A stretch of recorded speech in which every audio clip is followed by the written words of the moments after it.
ভেটকি মাছের ফিশ বারবিকিউর পর বাড়িতে এবার জায়গা দখল করলো ভেটকি মাছের পাতুরি।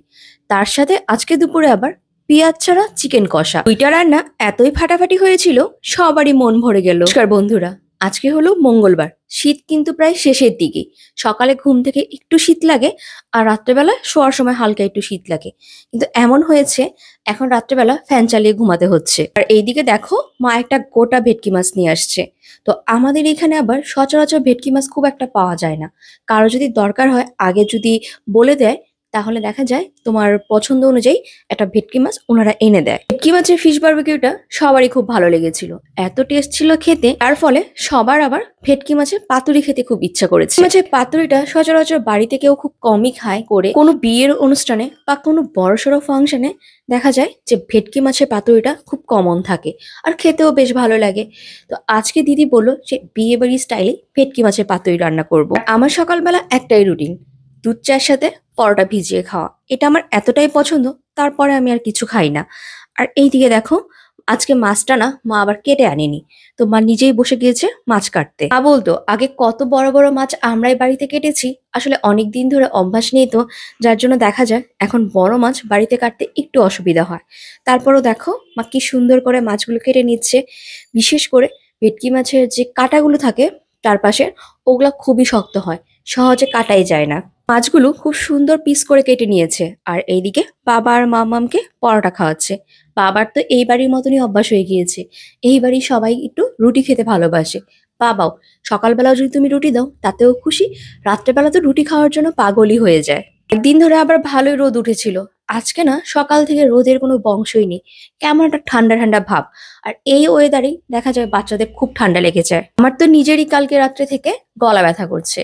তো এইদিকে আমি টাইসনকে খাইয়ে, এই দেখো এই কয়েক মাস ধরে তো বিয়ে বাদকের সিজন চললো, তো শাড়িগুলো রোদ্রে দিয়ে রেখে দিয়েছিলাম। এখন যেগুলো আয়রন করতে দিব ওগুলো আলাদা করে রাখছি, আর যেগুলো ওয়াশ করতে দিব ওগুলো ওয়াশ করতে পাঠিয়ে দিব। এবছর মনে হয় সব থেকে বেশি বিয়ে বাড়ি অ্যাটেন্ড করেছি, তাই যত ভালো ভালো শাড়ি আলমারিতে ছিল সবই মোটামুটি বের হয়ে গিয়েছে। সবগুলোকে ঠিকঠাক মতো আয়রন আর হলো ওয়াশ করে আবার উঠিয়ে রাখতে হবে, পরের বছর আবার বের হবে। এর শাশুড়ি আর বৌমা মিলে দুপুরে রান্না প্রিপারেশন নিচ্ছি।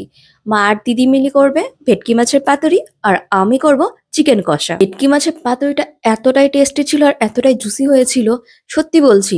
মানে আমাদের কাছে মনে হয়েছে বিয়ে বাড়িতে আমরা যেরকম খাই তার থেকেও মনে হয় বাড়িটা আরো ভালো হয়েছে। মা ফার্স্টে ভেটকি মাছগুলোকে লবণ, হলুদ আর একটা লেবুর রস দিয়ে ভালো মতো মাখিয়ে আধা ঘন্টার মতো এটা ঢেকে রাখবে। আর অন্যদিকে আমি চিকেন কষার জন্য কড়াইতে হলো সাদা তেল আর একটু লবণও দিয়ে দিয়েছি। লবণ আর তেলটা ভালো মতো যদি গরম হয়ে যায় না, তাহলে কি হয় মাংসগুলো না কড়াইয়ের সাথে ভালো মতো আটকে থাকে না। এইভাবে পেঁয়াজ ছাড়া চিকেন কষাটা আবার কেমন টেস্ট হয়, কিন্তু সিরিয়াসলি বলছি পেঁয়াজ দিয়েও যতটা না বেশি ভালো লাগে, তার থেকে মনে হচ্ছে পেঁয়াজ ছাড়াটা আরো বেশি টেস্টি লাগছে।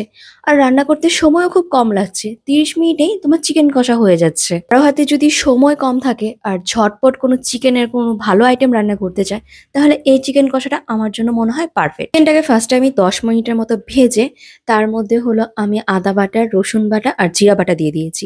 দিয়ে 5 মিনিটের মতো নাড়াচাড়া করে দুটো টমেটো দিয়ে দিয়েছি। আর এই চিকেনের গ্রেভিটাই হয় তোমার টমেটো আর টক দইয়ের মাধ্যমে। ভেটকি মাছের পাতুরির মেনই হলো তোমাকে একটা পেস্ট বানিয়ে নিতে হবে, আর পেস্টে কাঁচা লঙ্কা, সরিষা, কাজু বাদাম আর পোস্ত দিতে হবে। কাজু বাদাম খুব একটা না, 5-6টা দিলেই হবে। এগুলো উপকরণ একদম তোমাকে মিহি করে ব্লেন্ড করে নিতে হবে। তারপর ওটাকে ভেটকি মাছের সাথে মাখিয়ে তোমাকে 10 মিনিটের মতো রেখে দিতে হবে। এদিকে আমার চিকেন কষা টমেটোটা একদম পেস্ট হয়ে গিয়েছে। তার মধ্যে আমি লঙ্কার গুঁড়া, হলুদ গুঁড়া, ধনিয়া গুঁড়া আর একটু গোলমরিচের গুঁড়া দিয়ে এখন মাংসটা ভালো মতো একটু কষিয়ে নিব। যে কোনো পাতুরি রান্না করতে তোমাকে যেই জিনিসটা ফার্স্ট লাগবে সেটা হলো কলা পাতা। তো এই দেখো, কাজল দা হলো মস্ত বড় 2টা কলা পাতা নিয়ে আসছে।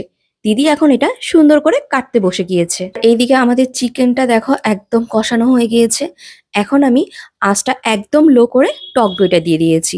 আর টক দইটা দেওয়ার আগে না আমি একটু ফাটিয়ে দিয়েছি, নয় দেখা যায় কি টক দইটা তোমার হলো দানা দানা হয়ে থাকে, কেমন একটা মনে হয় ছানা ফেটে যায় যেরকম, সেরকম হয়। তো এই তো টক দইটা দিয়ে 5 মিনিটের মতো নাড়াচাড়া করতেই তেলটা তোমার উঠে গিয়েছে, আর আমাদের কিন্তু চিকেন কষা একদম রেডি হয়ে গিয়েছে।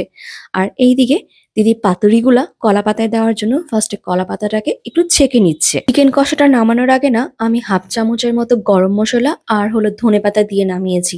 ধনেপাতা যে কোনো রান্নায় দিলে দেখবে রান্নার একটা আলাদা ফ্লেভার আর টেস্ট বাড়ে। তো এইদিকে দেখো ভেটকি মাছের পাতুরিটা দিদি কলা পাতায় একদম সুন্দর করে মুড়ে নিচ্ছে। আর কলা পাতায় দেওয়ার আগে ভেটকি মাছে কিন্তু দিদি একটু তেল দিয়ে মাখিয়ে দিয়েছিল।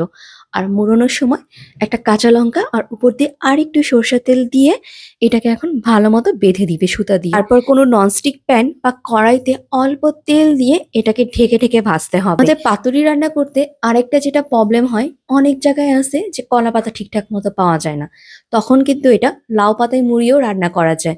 আমার মনে হয় টেস্টটা একটু 19-20 হয়, বাট খেতে খারাপ হয় না, ভালোই লাগে। রান্না হলো এক প্রকার কেমিস্ট্রির মতো। তুমি প্রত্যেকটা রান্নায় যেইভাবে যেই ইনগ্রিডিয়েন্টস ব্যবহার করবে সেইটাতে সেই রকম স্বাদই তোমার তুলে ধরবে।